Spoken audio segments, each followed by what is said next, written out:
रही है मेरी सबको?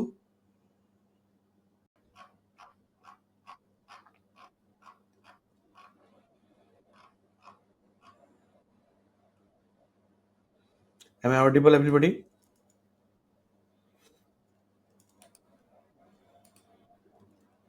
चलिए, गुड मॉर्निंग। हेलो आफरीन, कैसे हैं? How are you guys?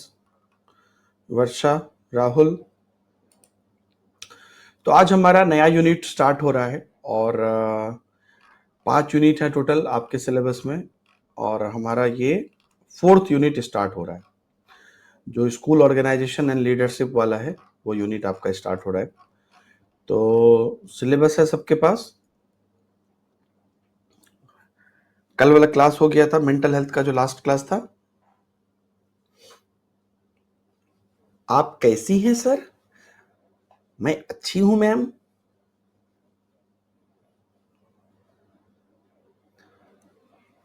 पुरुष टीचर को आप कैसे हैं बोल सकते हैं क्या? पता नहीं बोल सकते। रेलवे का एग्जाम का तो वर्षा पता नहीं है, जून या जुलाई में। जुलाई में ऐसा कोई देखिए ऑफिशियल आया नहीं है, लोग बातें बना रहे हैं।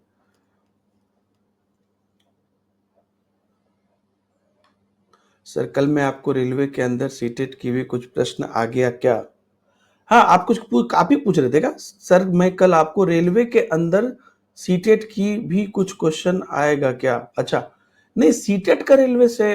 अच्छा, अरे यार आप ऐसे मत पूछो क्योंकि ना सीटेट का हर जगह कुछ ना कुछ रोल रहता ही है। मतलब आप ऐसा कह सकते हैं कि हाँ, सीटेट का जो अभी मैं ऐसे भी आपको सिलेबस दिखाने वाला हूँ क्योंकि हम नया यूनिट शुरू कर रहे हैं। तो जो बेसिक डेवलपमेंट के क्वेश्चंस हैं वो तो सीटेट में भी आते ही हैं, यहाँ पे भी आएंगे ही। रेलवे हो, केवीएस हो, या कहीं पे भी हो, ईएमआरएस हो, DSSS भी हो, आएंगे ही। लेकिन बहुत सारे नई चीजें भी होती हैं योगेश ना। तो बहुत सारी चीजें आप शुरुआत में पढ़ते हैं, जैसा भी मैं आपको दिखाने ही वाला हूं। लेकिन आपका ना सेंटेंस अभी भी ठीक नहीं है, एक बार पढ़िए आप अपने सेंटेंस को। सर मैं कल आपको रेलवे के अंदर सीटेट की भी कुछ क्वेश्चन आ गया क्या? आप मतलब मीनिंग अभी भी आपका क्लियर नहीं है यार। देखिए बुक तो रेलवे के लिए कुछ है नहीं, जो कहना सीधी बात। पहली बार फॉर्म आई है, फिर कब आएगी किसी को पता नहीं है। कुछ लोग अपनी पुरानी बुक को नाम चेंज करके निकाल दिए हैं। मेरी जो केबीएस चैम्प बुक है उसको आप पीआरटी के प्रोफेशनल एबिलिटी के लिए पढ़ सकते हैं। बाकी प्रैक्टिस सेट वगैरह कुछ है नहीं। कुछ मिलेगा एडिशनल तो मैं आपको टेलीग्राम पर दे दूंगा। और ऐसे कुछ रिकमेंड करने लायक कुछ बुक है नहीं। देखिए होता क्या है ना, जो ट्रेडिशनल एग्जाम्स होते हैं उसके लिए आपको बढ़िया बढ़िया बुक मिल जाएंगे, लेकिन जो वन टाइम एग्जाम होता है उसके लिए लोग बस कॉम्प्रोमाइज करके निकाल देता है। चलिए अभी मैं पहले आपको सिलेबस दिखाता हूँ। है कि बुक की नीड है। अगर आप प्रॉपर्ली पढ़ाई कर रहे हैं ना टेक्स्ट बुक में, टेक्स्ट बुक की क्लासेस जो दे रहे हैं टीचर्स, जो या वो जो क्वेश्चंस दे रहे हैं, या जो टेक्स्ट बुक मॉक टेस्ट दे रहा है, तो मुझे नहीं, हाँ वही योगेश, वही भी मैं भी कह रहा हूँ कि मतलब देखिए बुक का मैं रेस्पेक्ट करता हूँ क्योंकि मैं भी एक ऑथर हूँ और बुक का जगह कोई नहीं ले सकता है, कितना भी ऑनलाइन पीडीएफ चीजें आ जाए। लेकिन अगर उपलब्ध नहीं है तो चिंता की बात नहीं है, ये मैं कहना चाह रहा हूँ, क्योंकि उसमें कंटेंट ही ना मेन है। तो कंटेंट, अब जैसे मैं आपको पढ़ा रहा हूँ, मेरी बुक है किसी के पास, मैं अपने पूरे बुक को उड़ेल दे रहा हूँ आप लोगों के बीच। तो आपके पास बुक है तो और अच्छी बात है, नहीं है तो भी ठीक, ऐसा। अभी मैं आपको पहले सिलेबस दिखाता हूँ, ठीक है? क्यों? क्योंकि हम लोग लीडरशिप पार्ट शुरू कर रहे हैं। एक थोड़ा सा आपका है ना आइडिया यहाँ पर आपको मिल जाएगा। चलिए रुकिए। दिख रहा है सबको? चले दिख रहा है सबको? सिलेबस दिख रहा है? देखिए यहाँ पर जो आपका प्रोफेशनल एबिलिटी है, इसके बारे में थोड़ा हम, हमारा सिलेबस यही है। आ गया यार पेंसिल हाईलाइट। हाँ, हम लोगों ने यूनिट 1 कंप्लीट कर लिया है, ठीक है? कहाँ तक कंप्लीट कर लिया है एक बार बताते चलो। अब ये जो है ये आपका पूरा सीटेट वाला पार्ट है योगेश, आप जो पूछ रहे थे। अब ये मतलब सीटेट वाला पार्ट है, मतलब इसमें कई सारी नई चीजें भी मैं आपको बताया हूं, लेकिन ये आप सीटेट में भी इसका बेसिक पढ़े हैं, तो हमारा कंप्लीट हो गया है। उसके बाद ये यूनिट 2 हमने पढ़ा। हम कहां पर अभी हैं वो आपको मैं दिखा दूंगा। यूनिट 2 में अंडरस्टैंडिंग टीचिंग लर्निंग,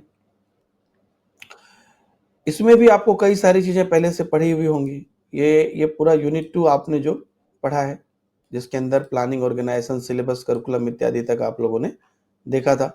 ठीक है, टीचर स्टूडेंट रिलेशन, सब लोग रिप्लाई करते चलो यार, ताकि मुझे पता चले।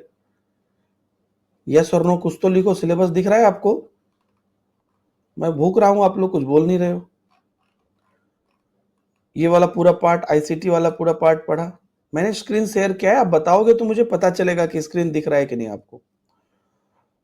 ये हो गया, आईसीटी सब पढ़ा था, असेसमेंट लर्निंग सब पढ़ा था। उसके बाद जो रिसेंटली पढ़ा है वो यूनिट 3 पढ़ा है। टोटल 5 यूनिट है, यूनिट 3 पढ़ा है, ये वाला यूनिट। ठीक है, अब इसके अंदर हम लोगों ने डाइवर्सिटी पूरा पढ़ा, और पिछले 3 क्लास में हम लोगों ने मेंटल हेल्थ पढ़ा है, और लास्ट क्लास में community as a learning resource पढ़ा है। यस और नो?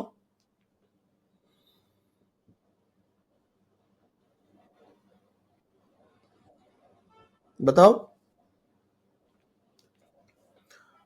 तो ये वाला लास्ट क्लास में कंप्लीट किया है। आज हम यूनिट डी शुरू कर रहे हैं।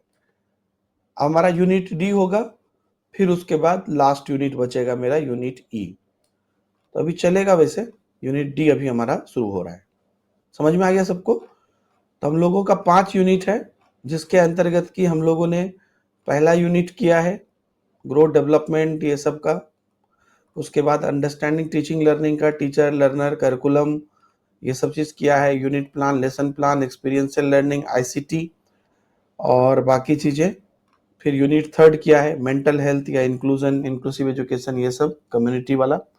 अब हम लोग यूनिट 4 पे चलेंगे। तो अभी जो हमारा पढ़ाई का है, अभी हम लोग ये वाला यूनिट आज से शुरू कर रहे हैं। ठीक है, क्लियर रहे इसलिए मैं बता रहा हूँ। काफी सारी चीजें बेसिक आप पहले से भी जानते हो। समझ में आ गया सबको? तो लर्निंग डेवलपमेंट मतलब नाम मैंने अपने हिसाब से दिया है, लेकिन मैंने आपको सिलेबस को दिखा दिया। ठीक है, ताकि आपको आइडिया हो जाए। तो सिलेबस आप सबके पास है ना? हाँ, स्कूल ऑर्गेनाइजेशन एंड लीडरशिप वाला सिलेबस है आप सब लोगों के पास, राइट? चलिए, तो मैं यहां पर आपको शुरुआत कर रहा हूं। आप मुझे बताइए कि अच्छा, आप लोग पूरा रिवाइज करते चलिएगा दोस्तों। ये नहीं कि आप 3 यूनिट खत्म हो गया, आप समझ रहे हो?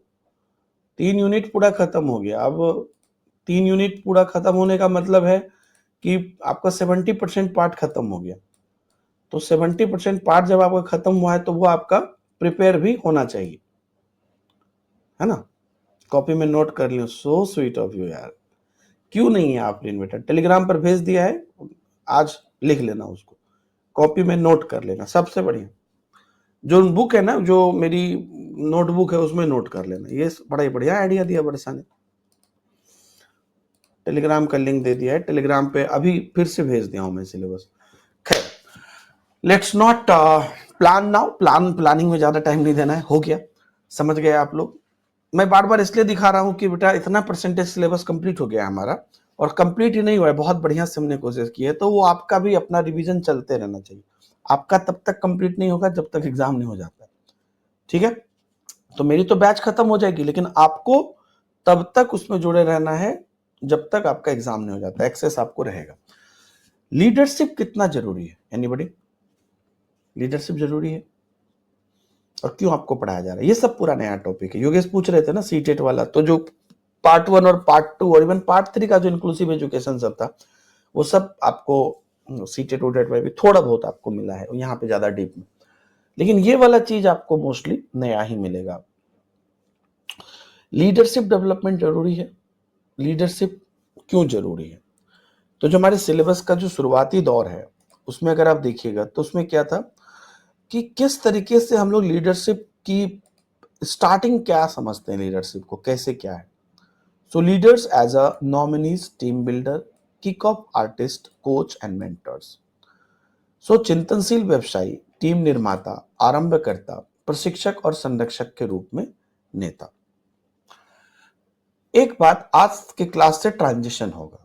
टीचर और लीडर में आसमान धरती का फर्क होता है।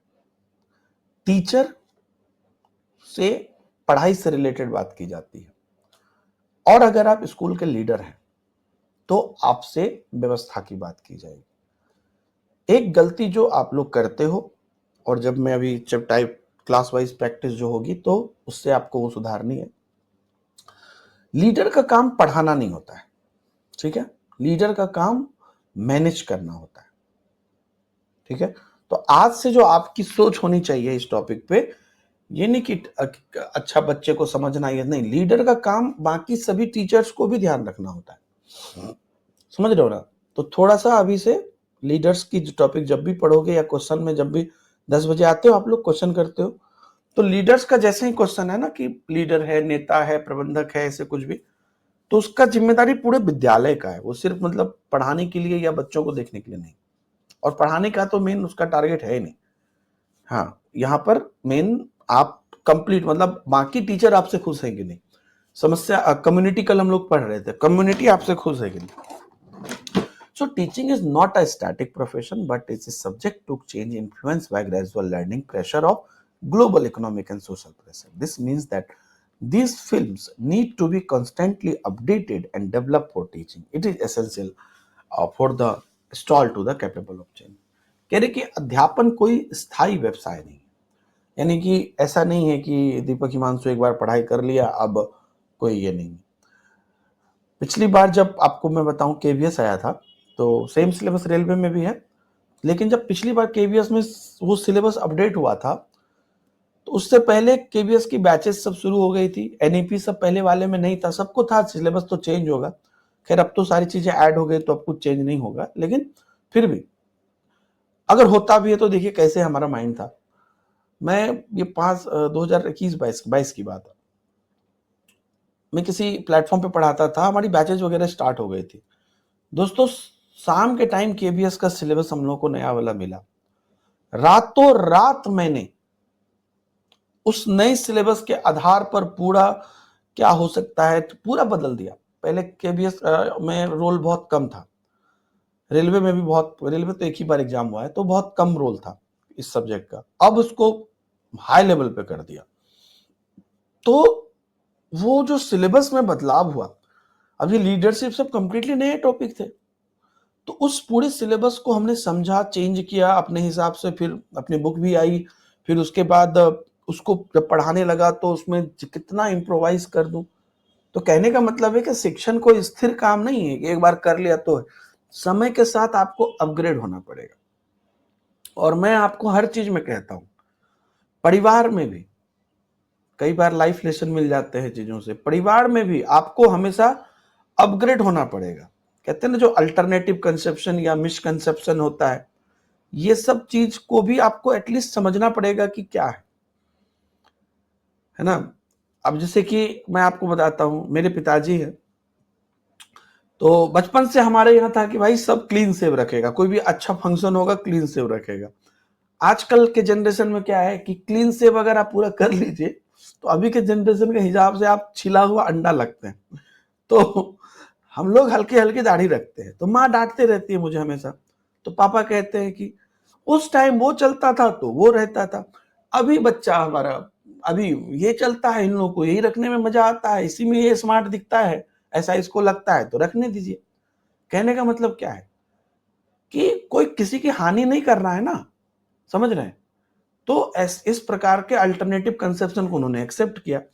ये परिवार में भी है कि जीवन के साथ आपको, ट्रेडिशन के साथ आपको नेगेटिव नहीं, लेकिन कुछ कुछ चीजों को आपको एक्सेप्ट करना पड़ेगा। आप नहीं करिए, लेकिन जमाना क्या है, मतलब मैं गलत चीजों को नहीं सपोर्ट कर रहा हूं, बस मैं आपको बहुत, क्योंकि ऐसा मैं बोलूंगा ना तो आपको लगेगा कि ये गलत चीजों को भी हाँ कर रहे हैं, नहीं।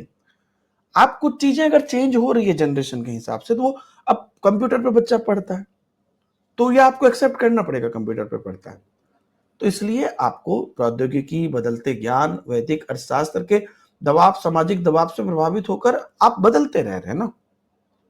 आज भी अगर मैं सोचूं कि नहीं मैं वही चौक वाले बोर्ड पे पढ़ाऊंगा घिस घिस के, तो कोई मेरे से नहीं पढ़ेगा। तो इसका मतलब ये है कि इस परिवर्तन को संबोधित करने के लिए मतलब मैं बता रहा हूँ कि परिवार तक में जरूरी है, तो एक टीचिंग के लिए कितना ज्यादा जरूरी है ना। जी। तो परिवर्तन को संबोधित करने के लिए अध्यापन के तरीके और कौशल का लगातार अद्यतन और विकास आवश्यक है। शिक्षकों का बदलाव की क्षमता से युक्त होना अनिवार्य है ना। ट्रेड जो बदलाव है ना, उसकी क्षमता से युक्त होना अनिवार्य है। बिल्कुल आफरीन, जरूरी है। इन्वायरमेंट के साथ चेंज करना जरूरी है, बिल्कुल। सर मैं टेक्स्ट बुक सिर्फ आपसे ज्वाइन की हूँ। अच्छा, आप पुराने स्टूडेंट हैं, लेकिन टेक्स्ट बुक में मैं आया ना, उसके बाद से मुझे पता चला वर्षा कि आप टैलेंटेड हैं। पहले मुझे ये बात नहीं पता था। हाँ गायत्री, हाँ। तो आप सब लोग तो मतलब आप सब लोगों की वजह से ही लोग हमें पूछते हैं। या सोनिया, करेक्ट। तो एज अ टीचर भी हमें अपने आप को अपग्रेड करते रहना पड़ेगा, है ना। अपग्रेड करते रहना पड़ेगा, क्योंकि जैसे जैसे हम आगे बढ़ते जाते हैं ना, तो चीजों के हिसाब से बदलाव जरूरी है। Need an opportunities in teachers professional development. Teachers professional development required competency due to which the teacher get opportunity for development. These competencies are as follow. बहुत शुरुआत एकदम बेसिक से मैं कर रहा हूं, ध्यान से समझिएगा। तो टीचर जो है ना, अपने व्यवसायिक विकास में कैसे सुधार कर सकता है, यहां से हम चीजों को उठा रहे हैं, है ना। शिक्षक के व्यवसायिक विकास में दक्षता की आवश्यकता होती है, जिससे शिक्षक के विकास के पर्याप्त अवसर मिलते हैं। ये आप समझ रहे हैं। शुरुआत हम लीडर्स पे जाएंगे, लेकिन हम ना शुरुआत बहुत बेस से कर रहे हैं कि एक टीचर होने के नाते हमें क्या क्या दिनों का ध्यान रखना है। हाँ योगेश, आप लोग इतने मेच्योर हैं, सही बात मैं बताऊं कि मेरे लिए काम आसान हो जाता है। आप लोग बहुत मेच्योर हैं और बहुत समझदार और बहुत एक्सेप्टेबल है आप लोग का नेचर। ये मतलब मैं ब्लेस्ड हूं इस चीज को लेके, क्योंकि आपको भी मैं बहुत दिन से नोटिस कर रहा हूं। आप लोग जितने भी लोग इस बैच में खास करके जुड़ रहे हैं, मतलब मेच्योरिटी वाले बैच में जुड़ते हैं, तो आप लोग के अंदर ना वो चीज है। जैसे कई बार आप लोग एक्सेप्ट करते हैं चीजों को, क्योंकि कई बार होता है कि आपके बात का मैं रिप्लाई नहीं किया या आपके हिसाब से चीजें नहीं हुई, फिर भी ना आप इतना ब्रॉड माइंडेड हो, आप समझते हो चीजों को आप लोग। तो ये बहुत मतलब अच्छी बात है मेरे लिए। मतलब मुझे पढ़ाने में एक स्पेस मिलता है। अब कैसे बताऊं मैं, आप लोग समझ ही पा रहे होगे कि एक टीचर को ना एक स्पेस चाहिए होता है, कि आपका ना वो स्पेस वेवलेंथ जितना बड़ा होगा, आप उतना अच्छे से पढ़ा पाओगे। तो ये चीज आप लोगों ने मुझे दिया है, because of your mind, because of your knowledge, because of your वो मतलब एक जो एक्सेप्टेंस है आप लोगों का। ये इस बैच के मतलब में मुझे बहुत मजा आता है जब लिमिटेड बच्चे होते हैं ना और मजे में पढ़ते हैं, मुझे बहुत मजा आता है। आप सब लोगों ने वो स्पेस मुझे दिया है। या थैंक यू प्राची, रेणुका, अभिनय। तो आपकी जो कॉम्पिटेंसी है ना, ये दिन प्रतिदिन आपको एज ए टीचर इंप्रूव करना है ना। ये हमें करना पड़ेगा। अब इसमें क्या है, कंटेंट रिलेटेड कॉम्पिटेंसीज, विषय वस्तु संबंधी दक्षताएं। तो शुरुआत कर रहे हैं टीचर की कॉम्पिटेंसी से। तो any teacher should have complete authority in the subject. अभी जो हम अभी बात कर रहे थे उसी चीज को आप देखेंगे। He teachers not only this, he should also have knowledge of related subject. There must be common knowledge. There, the more a teacher has authority over the subject, the more he become dear to the student. देखिए ये बड़ी जबरदस्त बात है। Thank you Afreen, thank you Sonia, thank you Gayatri. क्या कह रहा है देखिए। अब आप लोग ये बात मानते हैं कि नहीं मानते हैं कि शिक्षक को सबसे पहले क्या होना चाहिए। जो हम लोग भी बात कर रहे थे, देखिए उसी पे आ गया, टॉपिक उसी का है आज। तो किसी भी अध्यापक को अपने पढ़ाए जाने वाले विषय में पूरा अधिकार हो। मैं सीडीपी पढ़ा रहा हूं, तो मुझे उस चीज पर पूरा अधिकार हो कि मैं उसको अच्छे से पढ़ा सकूं, उसका मुझे अधिकार। मैंने क्या बोला, आप लोगों ने मुझे वो स्पेस क्रिएट किया है मेरे लिए, कि आप लोग अपने नॉलेज से एक बड़ा वेवलेंथ बना देते हो पढ़ाई का। तो लेकिन इतना ही नहीं, मुझे भी इस बात का ज्ञान होना चाहिए, विषय का ज्ञान होना चाहिए। नहीं है तो आप कितना भी स्पेस दो, टीचर नहीं कर पाएगा।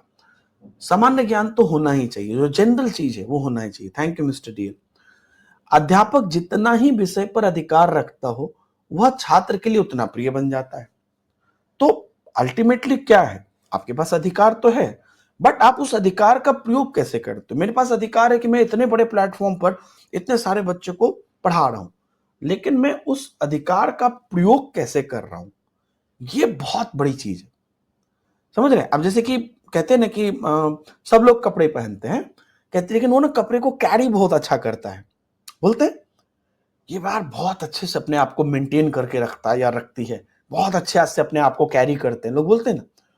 बेसिकली क्या है वो, कि आपको एक चीज मिली, उसको आपने कितना बढ़िया से किया। मैं आपको बताता हूं, नींद में भी आप कोई मेरा बैच उठा के देख लीजिए, कोई बैच मैंने किसी भी प्लेटफॉर्म पे पढ़ाया हो, एक भी बैच में अगर आपको लगा हो कि मास्टर जी ने बस खत्म कर दिया, मैं अपने तभी के ज्ञान के हिसाब से अपने क्लास की बैच को कम से कम, क्योंकि मेरा अधिकार तो मेरे सब्जेक्ट पे ही है, उसको मैं इतना ब्यूटीफुल बनाता हूं, इतना ब्यूटीफुल बनाता हूं कि अपने आप में एक छोटी सी हमारी जिंदगी हो जाती है। कहते हैं ना कि भैया हमको जीवन में कुछ नहीं चाहिए, हम और हमारा परिवार और हमारी छोटी सी जिंदगी, और हमको मस्ती में रहना है। अरे नहीं जाएंगे लॉन्ग ड्राइव पे, हम घर में ही बारिश में पकोड़े खा लेंगे, लेकिन हमारी जिंदगी। वही चीज मुझे पढ़ाने में लगता है कि मुझे नहीं पता है कि मुझे कितना नॉलेज है, दुनिया में किसको कितना नॉलेज है, मैं तो कुछ नहीं हूं किसी के सामने, लेकिन जितना ही नॉलेज है मेरा ये परिवार है, और इसमें आप जितना अच्छे से इसको ब्यूटीफुल्ली कर पाइए। ये नहीं कि आए पढ़ाए चल गए, नहीं, ये पूरा हमारा एक जो ये वेवलेंथ क्रिएट हुआ है, ये चीज हमको बना के रखना। तो only a person who has a mastery in the subject will be able to facilitate learning. The action becomes an act of pleasure for him. For this, the teacher should be good reader and a good learner also. While making curriculum plan, student development, modern and advanced knowledge by referring them to reference book. क्या कह रहे हैं कि बच्चों में विषय में mastery रखने वाला व्यक्ति ही अधिगम कराने में सक्षम हो। तो पहले तो आपको ज्ञान होना चाहिए, बिना ज्ञान के आप हवाबाजी करोगे, यह क्रिया उसके लिए आनंद की क्रिया हो जाती है, मजा आ रहा है एकदम पढ़ाने में, जैसे हमारे क्लास में होता है। इस हेतु अध्यापक को एक अच्छा पाठक भी होना चाहिए, मतलब पढ़ते रहना पड़ेगा आपको, नहीं तो मार्केट से आउट हो जाओगे आप, क्योंकि चीजें अपग्रेड होते जा रही हैं। एक अच्छा लर्नर भी आपको होना है। पाठ योजना बनाते समय जब आप प्लान बना रहे हैं तो आपको हर चीज का उल्लेख करना जरूरी है, मॉडर्न चीजों का भी जरूरी है। अभी मैंने कैसे आपको खुला सिलेबस दिखाया, क्योंकि मुझे पता है कि मैं जितनी जरूरत है उसको बहुत कॉम्प्रिहेंसिव तरीके से हमने सिलेबस में डाला है और हमारे करिकुलम में डाला है, तो आपको डेली डेली क्लैरिटी मिलती है। अब आपके पास भी सिलेबस हो तो आप खुद से भी टिक मारते जाते हो, ये इस क्लास में हुआ, ये इस क्लास में हुआ, ये इस क्लास में हुआ, एक एक करके आप देखते जाओगे, कोई यहाँ पर मतलब छुपम छुपाई वाली बात नहीं। तो उसके बाद आता है ट्रांजैक्शनल कॉम्पिटेंसी, संप्रेषण संबंधी दक्षता। ये क्या होता है दोस्तों? The most important task that a teacher has to do for a teachers job is to communicate the content, that is to convey the knowledge to the students so that they can assimilate the knowledge on, and only then the level of learning also increases. Knowledge takes up from the memory table to the necessary of the teacher to have knowledge of psychological methods also. अब देखिए कितनी महत्वपूर्ण बात कह रहा है कि शिक्षक जो आप पढ़ाई करा रहे हैं, राइट, टीचर बन गए आप, इसका सबसे मुख्य काम जो अध्यापक को होता है वो होता है कि ज्ञान संप्रेषित हो जाए, राइट, कम्युनिकेशन अच्छा हो जाए। मैं बहुत बढ़िया टीचर हूं, पिछले पॉइंट में क्लियर हो गया कि आपको अच्छा टीचर होना है, लेकिन आपको नॉलेज को कम्युनिकेट करने आना चाहिए। समझ पा रहे हैं आप लोग? मैं बहुत ज्ञानी टीचर हूं लेकिन ज्ञान को कम्युनिकेट नहीं कर पा रहा हूं, तो मेरा ज्ञान गया घुइयां के खेत में, कोई मतलब नहीं। आपको कम्युनिकेट करने के लिए आना चाहिए, मतलब आप छात्रों तक पहुंचिए। आप समझ रहे हैं? आपका कनेक्शन बहुत जरूरी है कि बच्चा उस चीजों को समझ पा रहा है। अरे मुझे नहीं आता है 50 से, दो ही चीज आता है, लेकिन दो चीज आप तक पहुंचे। एग्जाम्पल दे रहा हूं, तो ये चीज क्या है, बच्चे उसको आत्मसात कर सके, तभी सीखने का स्तर भी बढ़ता है। ज्ञान स्मृति पटल से चिंतन पटल तक ले जाता है। जैसे आपको पहले आपने सुना, मेमोरी पे आया, फिर आप उस पर चिंतन करोगे। जहां संप्रेषण विधियों को लगाने पर अध्यापक को मनोवैज्ञानिक विधियों का ज्ञान होना भी जरूरी है, साइकोलॉजिकल मेथड का भी आपको नॉलेज होना जरूरी है। उसे अपनी योग्यता क्षमता के अलावा छात्र की रुचि, योग्यता, पूर्व ज्ञान एवं उन परिस्थितियों को जानना भी आवश्यक होता है जो कम्युनिकेशन को बढ़ाती है। तो इन चीजों पर आपको काम करना है। अध्यापक का संप्रेषण उसकी प्रभावशीलता के द्वारा परखा जाता है और यही अवयवों पर का निर्भर करता है, आप कितने प्रभावशाली हैं। देखिए, तो इसलिए यहां पर कहा है कि apart from his own ability and capability he also need to know the student interest, बच्चे किसमें मजा आ रहा है, प्रायर नॉलेज जो हमने बताया, पूर्व ज्ञान होना चाहिए, एंड द सर्कमस्टांसेस, आप किस परिस्थिति में पढ़ा रहे हैं, which enhance communication, and teachers communication can be judged by its effectiveness. It depends on the component of the class. तो मैं मेरी पढ़ाई कितनी इफेक्टिव हो रही है इसी से ना पता चलेगा कि मैं कैसा टीचर हूं, यस और नो, राइट। ये सबसे इंपॉर्टेंट है कि आप क्या कर पा रहे हैं अल्टीमेटली। खाली कहने से कोई बढ़िया टीचर थोड़ी हो जाएगा। एंड अदर एजुकेशनल एक्टिविटी, या सोनिया करेक्ट, हाँ, competency related to other educational activity. Extracurricular activities are required to communicate the subject matter. Tools made by hand, use of resource here and there, use of scientific method, organization of social festival through which we learn, traveling, labor, cooperation, thoughtfulness, mutual brotherhood, while the student teacher also learn other qualities which is useful for emotional training. तो अब देखिए बड़ी simple सी बात है कि विषय वस्तु का जो कम्युनिकेशन है, संप्रेषण है, वो करने के लिए हमारे पास अलग अलग गतिविधियां होती है। Very good Varsha, very good Renuka, Afreen, super यार, वेरी गुड सोनिया। तो जब हम अब क्या कह रहा है, अब ये तो हो गया कि आपको नॉलेज और आप कम्युनिकेट भी कर पा रहे हैं, लेकिन ये भी तो इंपॉर्टेंट है कि विषय वस्तु को कम्युनिकेट करने के लिए आपको एक्स्ट्रा करिकुलर चीजों की भी आवश्यकता होती है। चार चीजें आपको निजी जिंदगी से जोड़ के, चार कंसेप्ट, चार प्रॉप्स को यूज करके भी आप पढ़ाते हैं। हाथों द्वारा बनाए गए उपकरण, इधर उधर संसाधन का उपयोग, वैज्ञानिक विधि का उपयोग, सामाजिक का जो आपका पर्व है उस पर्वों का आयोजन, इससे क्या होता है कि हम भ्रमण, श्रमदान, सहयोग, विचार, चिंतन, आपसी भाईचारा ये सब सीखते हैं। वही छात्र अध्यापक या छात्र अध्यापिकाएं अन्य गुणों को भी सीखते हैं जो भावात्मक प्रशिक्षण के रूप में होती है। तो छात्र अध्यापक मतलब जो टीचर्स होते हैं, और वो कहीं ना कहीं बच्चे को इस तरीके से इम्प्रोवाइज करते हैं कि बच्चा हर चीजों में आगे बढ़े। आपको वैज्ञानिक विधि का उपयोग करना है, आपको पढ़ाई से रिलेटेड अलग अलग चीजों का उपयोग करना है, तब जाके आप आगे बढ़ पाओगे। उसके बाद कहता है competency to develop teacher training learning, teaching learning material. So for communication of learning it is necessary that the student teacher should be proficient in making such equipment by which children can learn the subject matter quickly, like in absence of clock measuring time is pulse beat, time by pulse beat। अब देखिए बहुत सारे आपको मतलब practically चीजों को बच्चों के बीच में बताना है। आपके घर में कभी ऐसा हुआ है, घर में दादी होंगी या होगी, वो कभी आपको कहानी बताई है या खुद बताई है कि वो लोग ना धूप देख के टाइम बताते थे कि धूप का छांव कहां तक आया है, उसको देखकर वो टाइम। ये लिटरली मैंने देखा है अपने नानी गांव में कि उनके छज्जे से टकरा के धूप का एंगल क्या बन रहा है। मतलब आंगन में अगर वहां तक धूप आ रहा है तो अभी 12 बज रहा है, यहां तक धूप आ रहा है तो 2 बज गया, यहां तक धूप आ रहा है तो 4 बज गया। ये लिटरली मैंने देखा है। ये क्या है? ये एक अल्टरनेटिव तरीका है चीजों को करने का। तो यहां पे वहीं से चीजों को आप जोड़िए, आप, है ना। तो अधिगम के संप्रेषण के लिए आवश्यक है कि छात्र अध्यापक या छात्र अध्यापिकाएं जो हैं, है ना, ऐसे उपकरण बनाने में दक्ष हो जिससे बालक वस्तु को शीघ्रता से सीखे। एक तो आपको प्रैक्टिकल इंप्लीमेंटेशन हो गया, जैसे घड़ी ना होने पर नाड़ी की धड़कन से समय को मापना, समझिए। तो किसी भी चीजों को मतलब कैसे होता है कि क्या कहते हैं, सेकंड होता है ना, 1 सेकंड 2 सेकंड, ऐसे धड़कन चलता है 1 2 3, पता है ना आपको, ये भी सेकंड के हिसाब से चल रहा है।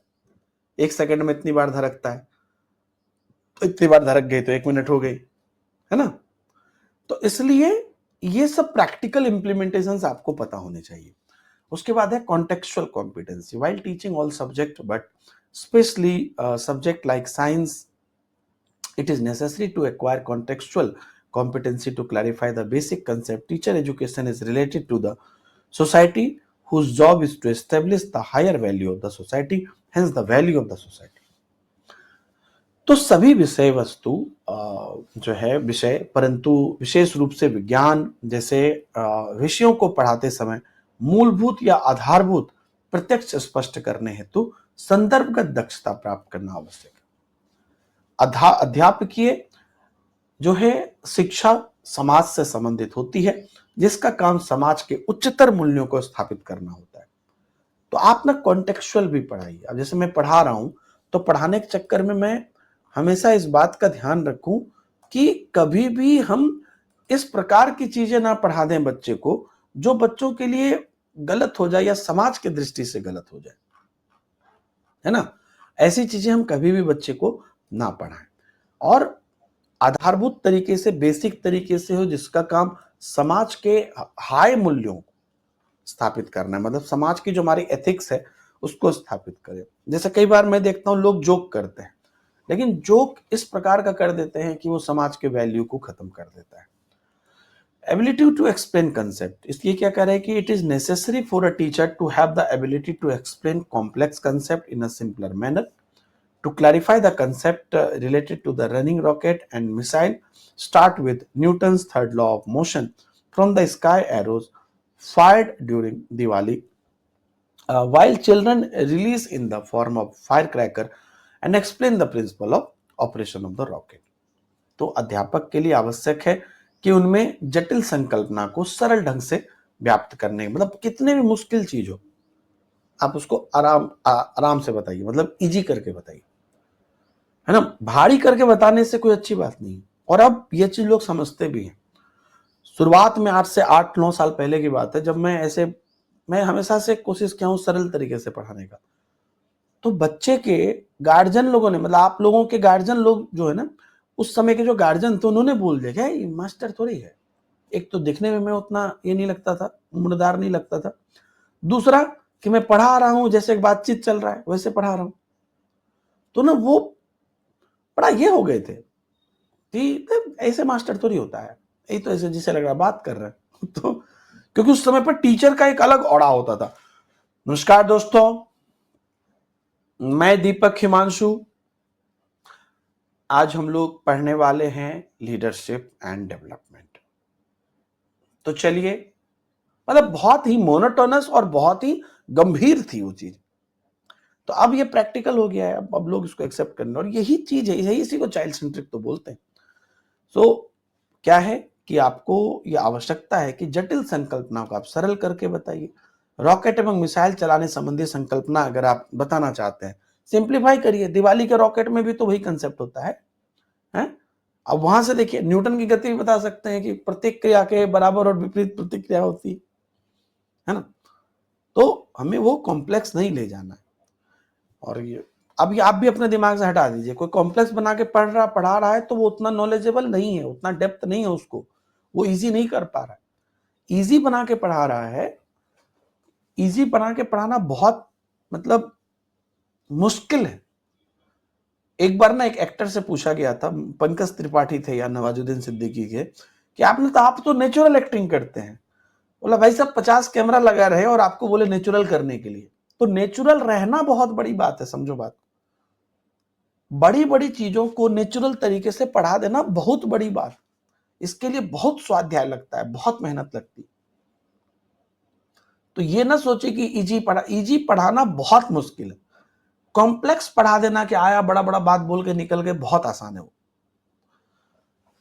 सो teaching evaluation has a great importance without gaining proficiency in this, जो इवेल्युएशन बेस्ड कॉम्पिटेंसी है। One can not attain teacher proficiency evaluation in both quantitative and qualitative, giving quantitative form of the qualitative to qualitative evaluation can not be done without gaining efficiency. So मूल्यांकन आधारित दक्षता क्या कहता है? शिक्षण मूल्यांकन का अति महत्व है। बिना इसमें दक्षता प्राप्त किए अध्यापकीय दक्षता प्राप्त नहीं कर सकता। मूल्यांकन परिमाणात्मक भी होता है और गुणात्मक भी। गुणात्मक मूल्यांकन को परिमाणात्मक रूप देना बिना किसी दक्षता प्राप्त किए नहीं हो सकता है ना। तो इसलिए आपको हमेशा कोशिश करना है कि जो आप मूल्यांकन भी कर रहे हैं ना, वो एकदम करिए। परिणाम भी देखिए, परिमाण भी देखिए, क्वांटिटी भी देखिए, क्वालिटी भी देखिए। हर चीज इंपॉर्टेंट है भाई। मैं आपको टाइम के साथ क्लास खत्म करूं और सब चीज अच्छे से पढ़ाऊं, दोनों इंपॉर्टेंट है कि नहीं है बताओ? दोनों इंपॉर्टेंट है। एकदम पूरा डेप्थ में चला गया और 50% ही पढ़ा है, वो भी गलत। आज जल्दी जल्दी खत्म कर दिया और पढ़ाए नहीं ढंग से, वो भी गलत है। तो आपको बैलेंस करके चलना पड़ेगा। Competency related to the working with community and other agency. अब दक्षता की आज हम बस बात कर रहे हैं, लीडरशिप में हम और डीप में जाएंगे अगले क्लास में। The objective of education during the British period was to supply clerk and employee in the office of the British period. In this period, a person with English education generally did not have much attachment to the society. देखिएगा, in democratic governments, the function of education is also to fulfill the need of the society. Wherever the society need education, fulfill it. Similarly, the society also fulfill the need of the school. Resources are collected by the society itself. School are given the form of mini societies. School is a model of activities taking place in the society. देखिए, British काल में शिक्षा का उद्देश्य था कि British कालीन कार्यकर्ता को कार्यालय में क्लर्क और कर्मचारी की पूर्ति करना। अब उस काल में क्या होता था, हमें उतना अंग्रेजी से लगाव नहीं था, आज भी नहीं है तो हमेशा समाज से ज्यादा लगाव नहीं रखता था अंग्रेजी शिक्षा युक्त व्यक्ति, क्योंकि आप भाषा की बहुत बड़ी गैप है ना। वो अंग्रेजी ही बस जानते थे, हमें बस हिंदी ही आती थी। लोकतांत्रिक शासन में शिक्षा का कार्य समाज की आवश्यकताओं की पूर्ति करना है और समाज में जिस वस्तु की आवश्यकता है उसकी पूर्ति करना है। तो अब वो बात हट गई, वो खाई अभी भी फिर भी लोगों के दिमाग में है। 4 लाइन कोई आके इंग्लिश बोल दे तो लोग उसको बड़ा आदमी मानने लगता है, लेकिन धीरे धीरे ये चीज खत्म हो रही है। इसी प्रकार समाज भी विद्यालय की आवश्यकताओं की पूर्ति करता है। संसाधन समाज ही जुटाता है और विद्यालय को लघु समाज का रूप दिया जाता है। विद्यालय समाज में होने वाली क्रियाओं का प्रतिमान।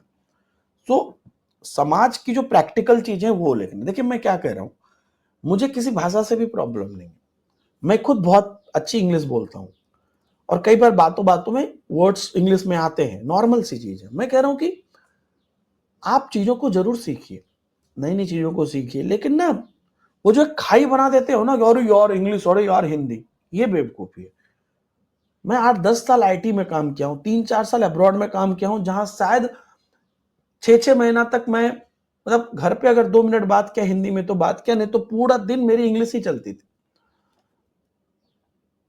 ये 3-3 साल तक हुआ है। तो मैं यही महसूस कर रहा हूं, अल्टीमेटली आपका ज्ञान ही इंपॉर्टेंट है। आप कितना भी बढ़िया इंग्लिश में बोल दीजिए, कोई फर्क नहीं पड़ता। ज्ञान रहेगा तभी लोग पूछेगा, वास्तविकता पर जवाब जाओगे। तो कहने का मतलब यह है कि लैंग्वेज तो अच्छी बात है, आप सीख रहे हो, सीखना चाहिए, जरूर सीखना चाहिए, और समाज की नीड है। मतलब देखिए, लैंग्वेज में मुझे क्या लगता है ना, इंग्लिश को मैं कैसा मानता हूं कि आज मैं साउथ इंडिया में रहता हूं, आज मैं इंग्लिश जानता हूं तो मैं किसी से भी बात कर सकता हूं। मैं इसकी ये महत्व समझता हूं, क्योंकि वो तेलुगु जानते हैं, वो हिंदी नहीं जानते, बहुत लोग ऐसे हैं, लेकिन इंग्लिश वो भी जानते हैं। तो ये चीज है मेरे पास कि मतलब मैं आज कहीं पर भी चल जाऊं, केरला चले जाऊं, तमिलनाडु चले जाऊं, कर्नाटका चले जाऊं, या वहां पर कहीं पर लोगों ना बेसिक इंग्लिश लोगों को आती है, ये मेरा उससे बेनिफिट है। लेकिन मैं इसका मतलब ये नहीं कि अपनी हिंदी को मैं कमजोर मान रहा हूं, नहीं। तो आप प्रैक्टिकली जहां पर चीजें जैसी होती है वैसे चलिए। Management related competency. Good education in a school is possible only due to good teacher, discipline, and systematic management. Along with teaching, teacher transmit school values of children, national, international, and the social qualities are taught in him through various classroom teaching and group event. It is through these event that the child learn the dignity of national flag and respect for the national anthem during the national festival. Training on welcoming the guests and behaving appropriately towards them is the functional objective in the school is taught by the teachers only. अब आप कैसे management करते हैं? एक कहावत है, मानो तो देवता नहीं तो पत्थर। आप जो मानो वैसा है। सो बच्चे में विद्यालय में अच्छे ढंग से पढ़ाई जो है अच्छे अध्यापक, अनुशासन और व्यवस्थित प्रबंधन से ही संभव है। अरे बढ़िया व्यवस्था रहेगा, बढ़िया सब कुछ रहेगा, तभी पढ़ाई अच्छा हो। अब क्या है कि अध्यापन के साथ साथ सामाजिक मूल्य को भी प्रेषित करता है। बिल्कुल, हमारे क्लास में भी होता है। राष्ट्रीय अंतर्राष्ट्रीय सामाजिक गुण कक्षा उनके अध्यापन या जो सामूहिक आयोजन है उसके द्वारा बताए जाते हैं कि क्या होना चाहिए। कई बार हमारे क्लास में, कई बार मैं पढ़ा रहा होता हूं तो बच्चे बोलते हैं कि इमोशंस पढ़ा रहा हूं, बच्चा कह रहे सर मुझे गुस्सा बहुत आता है। तो अब ये सब क्या है, बहुत सारे प्रैक्टिकल चीजें हैं जो निकल कर आती है, और उचित अनुचित का भी ज्ञान होता है कि समाज के लिए क्या उचित है, क्या अनुचित है। सो राष्ट्रीय पर्वों के राष्ट्रीय ध्वज की मर्यादा, सम्मान और राष्ट्रगान के प्रति जो सम्मान है, ये सब आप सीखते हैं विद्यालय में। आज भी आप जब राष्ट्रगान चलेगा या होगा तो आपको ना मतलब एक समझ रहे, एक अपब्रिंगिंग ही ऐसे हुई है ना कि आपको मतलब एक लगेगा कि यार डिसेंट, डिसिप्लिन। सो विद्यालय में आयोजित जितने भी पर्व हैं, अतिथि का स्वागत है, उचित व्यवहार है, ये सब करने की ट्रेनिंग जो है अध्यापकों द्वारा बिल्कुल सिखाई जाती है। ये सब चीजें देखिए आपके स्किलफुल होने में इंपॉर्टेंस है। यहां से हम शुरू कर रहे हैं एकदम डीप में। Competency related to working with parent. So there is a problem of dropout in primary school and secondary school. Teacher can be helpful in solving this problem. This can be solved only by meeting the parent of the boys girls. If the student does not take interest in the class or is often absent, then the child parent can be informed about that matter and motivate to send the school. देखिए कितनी easy बात है।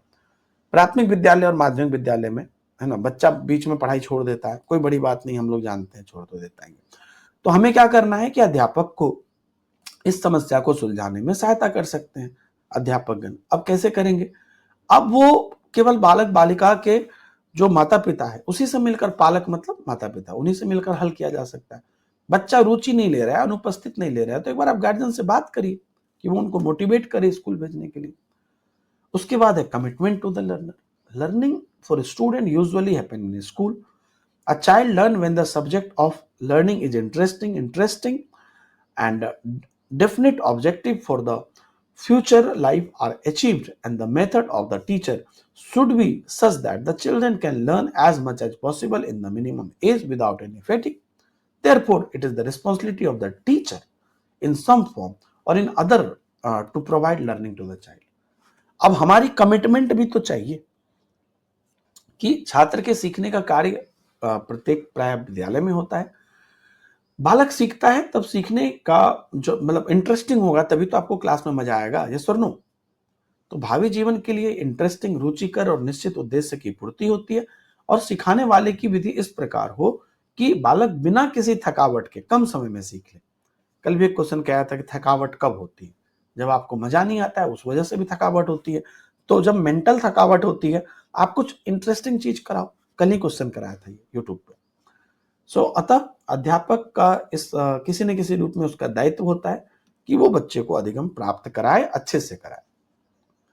अब आपकी एक और responsibility होगी, committed to the profession. सिर्फ बच्चों के लिए रिस्पॉन्सिबिलिटी नहीं है, आपको अपने काम के लिए भी कमिटमेंट होना चाहिए, क्योंकि आप चाहे तो कुछ भी एक्सक्यूज मार सकते हो, नहीं चाहे तो आप बढ़िया से कर सकते हो। In teaching, if a teacher is not proficient in his work, then he cannot achieve success professionally.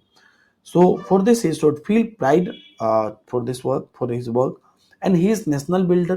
He is a bearer of culture. He impart knowledge to the children. A teacher get respect in the society even after attaining high position. Many students do not forget the respect of the teacher. Yes or no?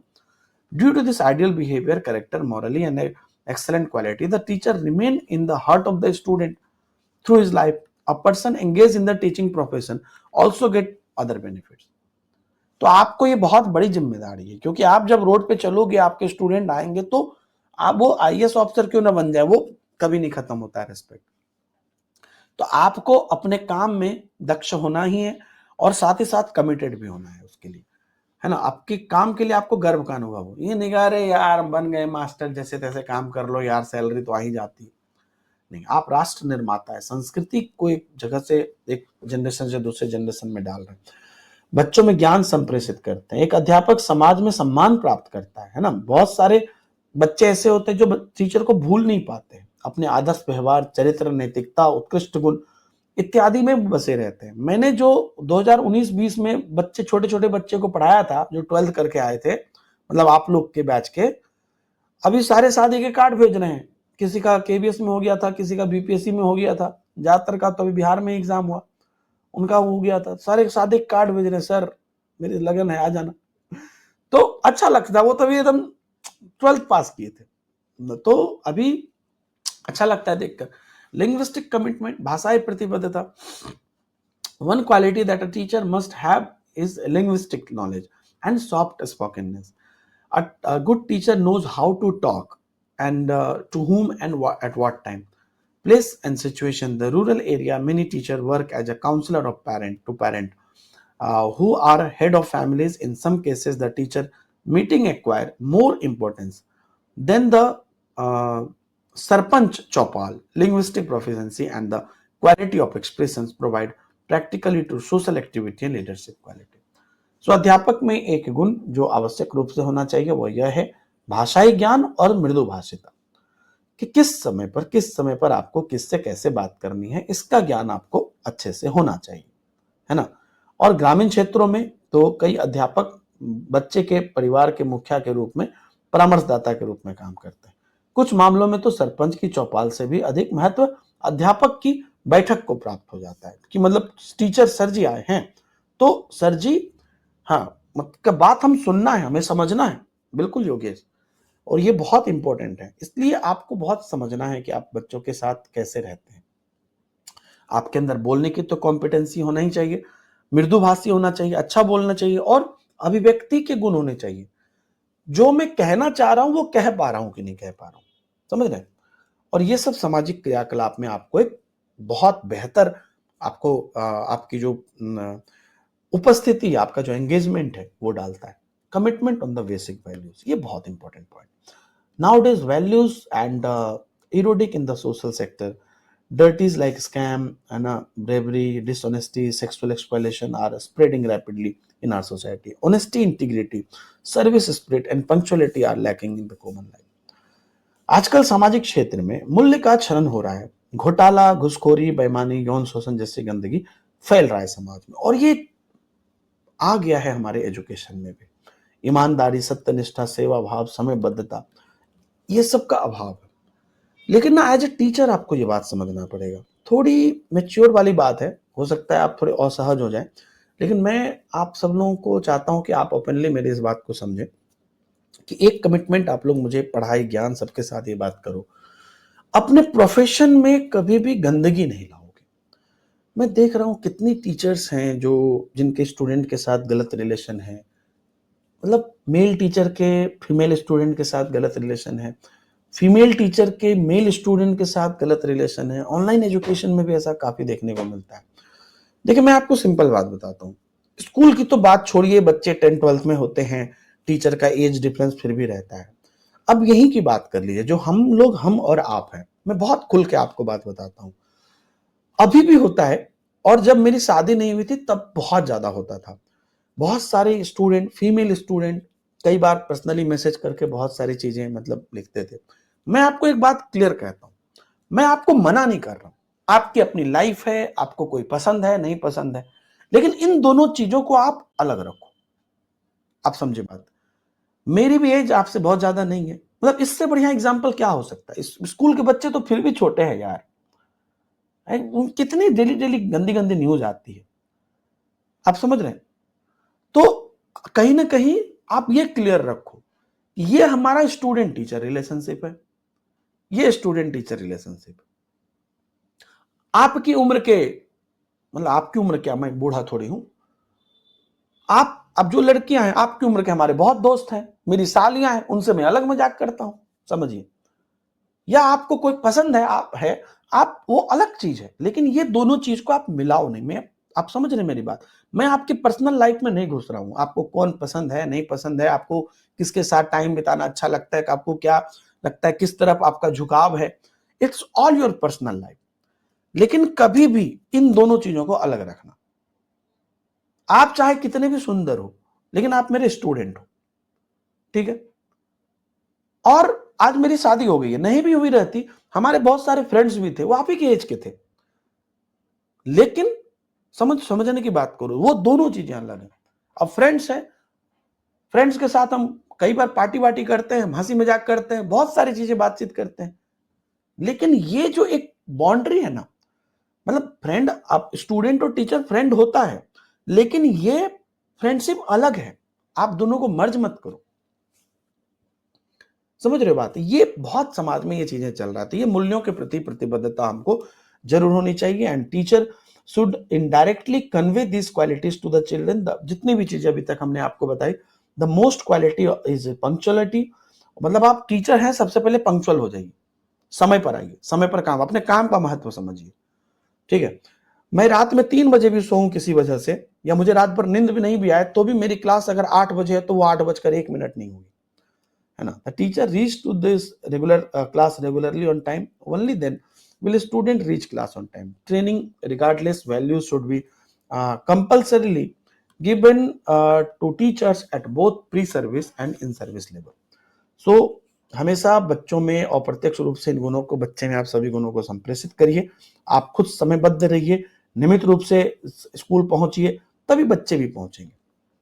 और हमेशा आप प्रशिक्षण अध्यापक को सेवापूर्ण और सेवाकालीन दोनों ही चीजों पर आप अनिवार्य किया जाए. मतलब कि ज्वाइनिंग करने से पहले आपकी इतनी ट्रेनिंग हो रही है, मैं क्या दे रहा हूं आपको, ट्रेनिंग ही दे रहा हूं.